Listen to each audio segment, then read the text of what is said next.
welcome to episode 8 of Mark on Comms. We've had a crazy busy week here in Euroleague Women's. I've been on commentary for 3 games, so plenty for us to discuss in episode 8 today. I'm going to go through all of the results. We'll have a look through each of those games, my thoughts on how they played out, why they played out the way they did, and potentially what impact that has.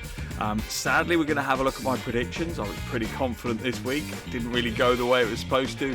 I'll then take you through my big 4 takeaways from week 4 to give you my thoughts on what the most important things are that I've been thinking about this week. And then finally, we'll have a look forward to week 5, which we will be back to the Euroleague Women's action after the international break in November.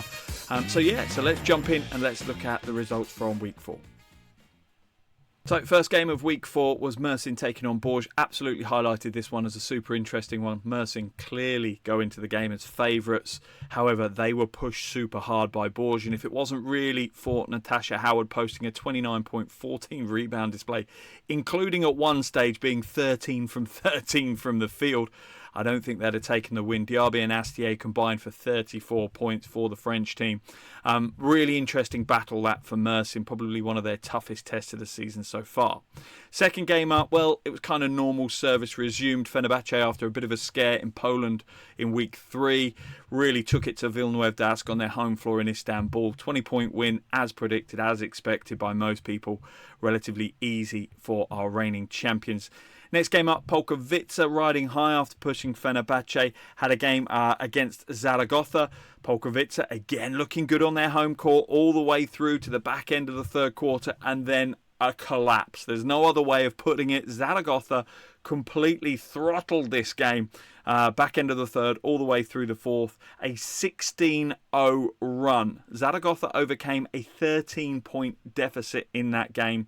That's real credit to the Spanish team. Slightly worrying for Polkowice that they let a double-digit lead go on their home floor.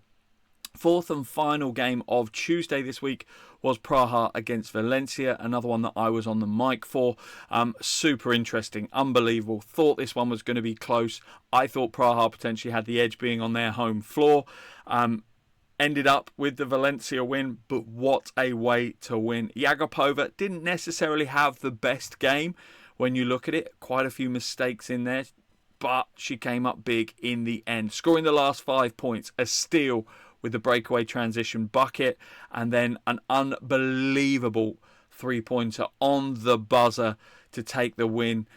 Absolutely scenes for the Valencia team in Prague. Just unbelievable. What a way to close out that game, and a big statement from Valencia on the road. Wednesday tipped off with Olympiacos against Brno. I picked this one as a must win for Olympiacos. Do you know what? They did what they could. They pushed super hard, had a good start to the game, but Brno settled into that one. From Brno's perspective, it's kind of a box ticked, a job done for them. They didn't slip on the banana skin that was Olympiacos on the road. Next up, DVTK against Lens. DVTK on their home floor have looked a lot better than they have on the road. That I thought was going to play a part in today's game, but ultimately it came down to Lens' defence, holding DVTK just to 56 points whilst keeping their scoreboard ticking over. That's a good performance by the French team. And I'm not going to lie, I obviously have that soft spot for Lens this season as I was feeling them early in the year. I'm not surprised to see that win, even though it went against my prediction, as many results did this week. Third game on Wednesday was Umana Reya against Győr. Again, an interesting one, absolutely. Home court, Umana Reya flying this season, some big results for them, so expectation was they were going to dispatch Győr relatively easily. Kind of turned out that way. Smalls and Couillère combining for 33 points. The big names, the big hitters for the Italian team getting the job done. Final game, again, another super interesting one. Schio against Avenida. When these two met back on game day 1, one-sided is probably an understatement. Schio demolished Avenida on their home floor. I expected it to be different on the road. It certainly was. Schio were pushed really hard by Avenida, particularly a huge third quarter performance from the Spanish team. Really pushed Schio super hard, but eventually the Italian team able to come away with that one. Kitty Alaxa stepped up in a huge way, 24 points, including 4 from 6 from downtown. A big performance from a big-time player. She's really stepped up this season, taking out a much bigger role in that Schio side than she had in Fenerbahce's team last year. So yeah, an interesting slate of 8 games this week. Let's jump across, see how my predictions got on. Okay, here are my predictions for the week. I was buoyant going into this one. I thought it was going to be a difficult one, some close games to call. Turns out I had a garbage week. Absolutely garbage. My worst prediction week of the year. Things started well, relatively easy ones to call though. Mersin Fenerbahce, I absolutely went for the favourites on their home floor. They were expected to win those. The Mersin-Bourges game certainly closer than expected, but first 2 were good. I plumped for Zaragoza. I just felt they had a bit too much firepower for Polkowice to deal with. I also thought maybe that Fenerbahce game was a slight anomaly, an outlier for Polkowice, and I'm not sure they would be able to keep that consistency. So managed to pick the first 3 right. That's where I came unstuck. Now on this one, this could have been anyone's game. And I said that with my prediction. I went for Praha purely on home court. I think these 2 teams are beautifully matched. And I purely went for Praha because of that home court advantage. And then Jagopova killed me on the buzzer, nailing a huge, high-arcing, snow-grabbing triple to win the game on the road for Valencia. So I went 3 from 4 in game day 1. Things didn't go so well in game day 2 in the Wednesday slate of 4 games. Again, the Brno Olympiacos really struggling this season, so relatively straightforward to pick Brno in that one. The next game, DVTK against Lond. I let my head rule my heart. And I should have done it the other way around this week. Lond really have caused me some problems with my predictions this season. I seem to get them wrong almost every week. DVTK on their home floor just weren't able to get their offense firing, and Lond came away with that win. Amana Rea against Győr, as I said, pretty straightforward to predict this one. Amana Rea flying, Győr not always the best on the road, struggling a little bit. And then the final one, again, pretty much like the Praha-Valencia one, base this one purely on the fact that 2 very evenly matched teams but have a home court advantage. That Salamanca crowd is absolutely raucous this season, and the capacity crowd was there again on Wednesday night. It wasn't enough though. Schio, cool, calm and collected, came away with the win. So I only got 5 from 8 this week. My worst performance of the season. Let's hope I can bounce back for game day 5. Okay, my first big takeaway from this week of action. We have our first teams properly solidly locked in to the second round. We have 6 of the 12 places in the second round already booked. We have 2 from Group B, 2 from Group C, and 2 from Group D. No one in Group A yet has secured a spot in the second round. I'm going to talk about that shortly in this episode. But in Group B, we have Mersin and Brno. Group C, we have Fenerbahce and Zaragoza. And then in Group D, it's Amana Rea and Valencia. There are 6 teams that are definitely going to progress through to round 2 here in this season's Euroleague Women's competition. Only Fenerbahce and Mersin sit with a perfect 4-0 record, but both teams have been pushed really hard this season. Super competitive season.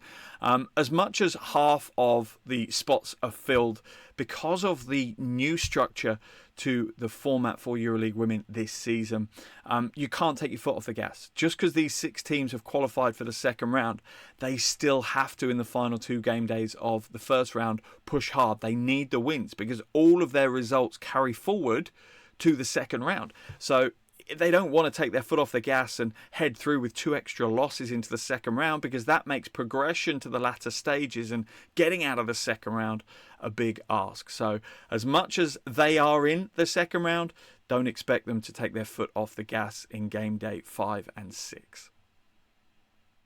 Next big takeaway from me from game day 4, without shadow of a doubt, Emma Cannon has gone under the radar. Might just be my radar. I know she's been picked up by a few other people, but what a season she's having. 20 points, 10.5 rebounds a game.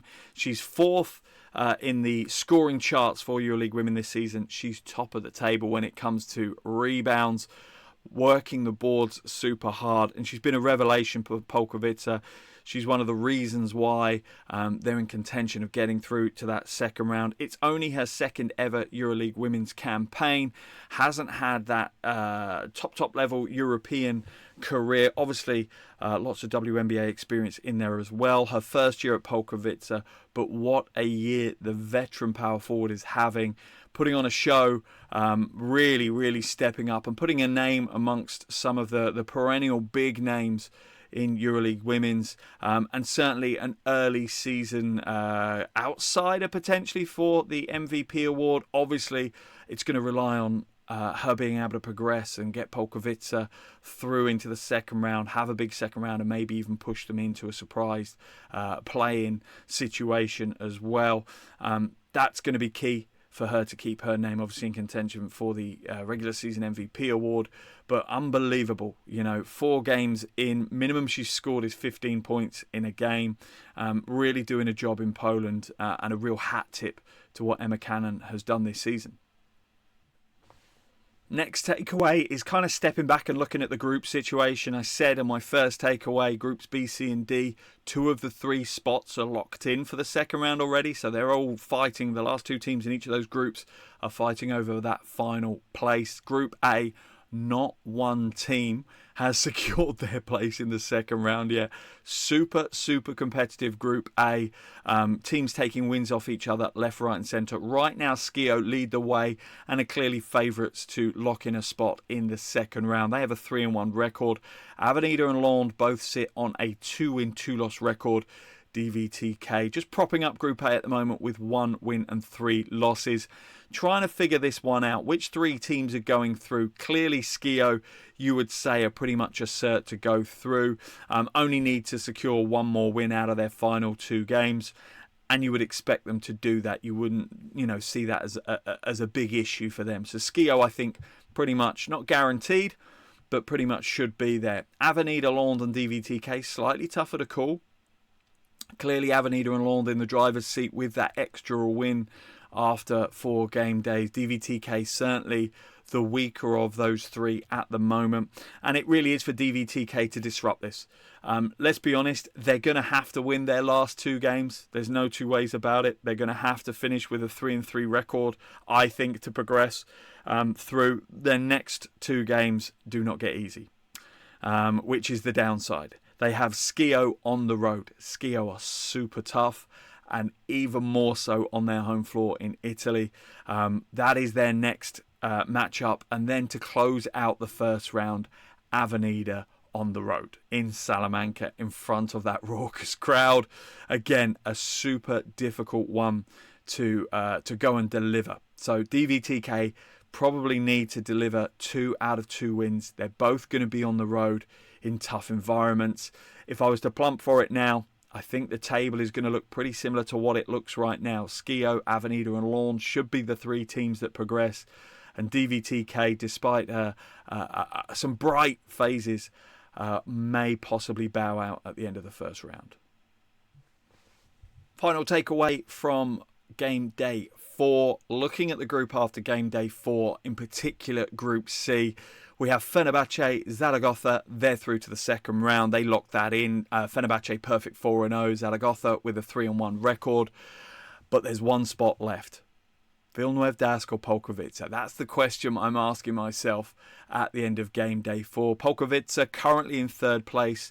1 win, 3 losses. Villeneuve, Dask 0-4 right now. The 1 win for Polkowice is a really super important one for them.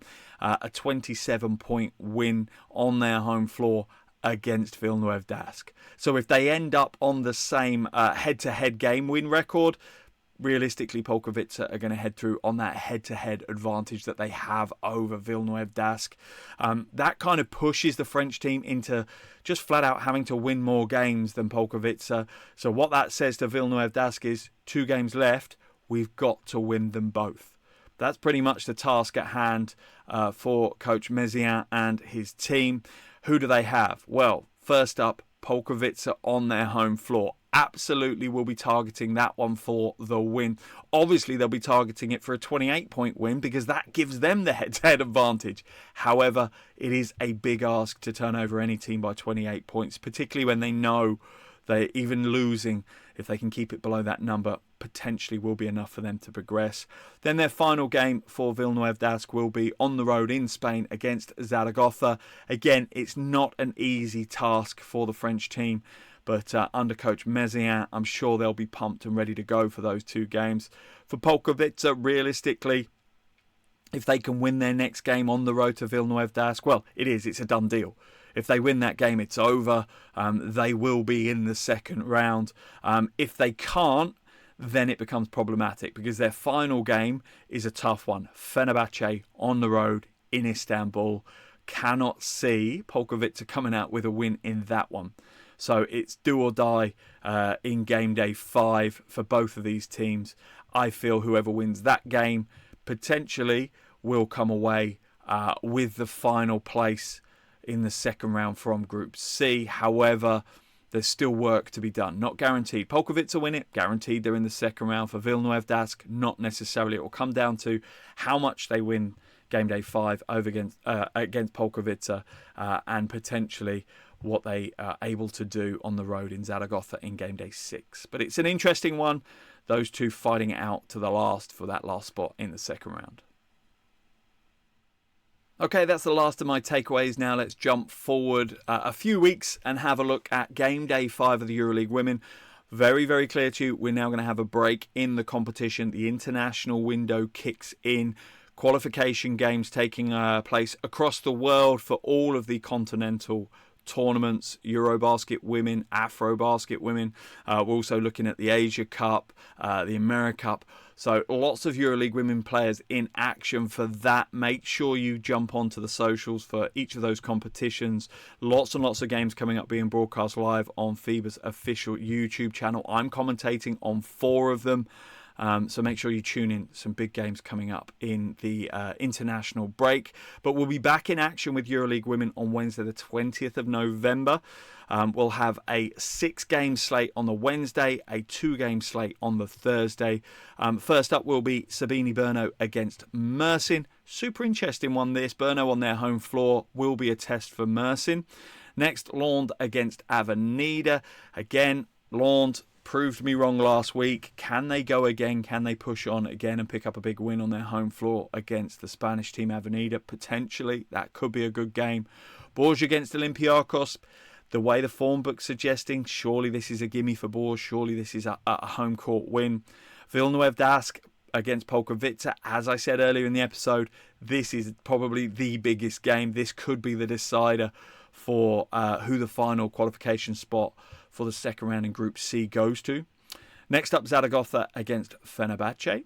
Interesting one. Zaragoza certainly plenty of talent, a fair bit of momentum behind them now. Fenerbahce as dominant as ever, but will be an interesting game, that one.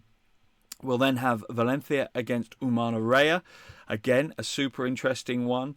The star-studded team of Valencia going against that up-and-coming, exciting, disruptive team of Reya. That could be a super exciting game to close out the action on Wednesday the 20th of November. 2 games on the Thursday. Győr against Praha. Praha obviously will want to bounce back from that buzzer beater loss against Valencia in game day 4. Likely to do so against Győr. Győr really a lot to do for them. And then we've got Skio against DVTK. As I said, DVTK probably a must-win game for them. Skio on their home floor, flying high after a good road win against Avenida. That could be potentially a tough one for DVTK. Either way, a really strong slate of 8 games. Plenty in there that should be a full 40 minutes of back and forth. So make sure you tune into them. I'll be on the commentary for some of them for sure. Hope you've enjoyed today's episode. Make sure you follow me on all the social media channels at MarkOnComs. Make sure you subscribe to this YouTube channel as well, so you're first to hear about all the latest episodes from me. Again, thank you for joining me, and I'm sure I'll see you all courtside soon.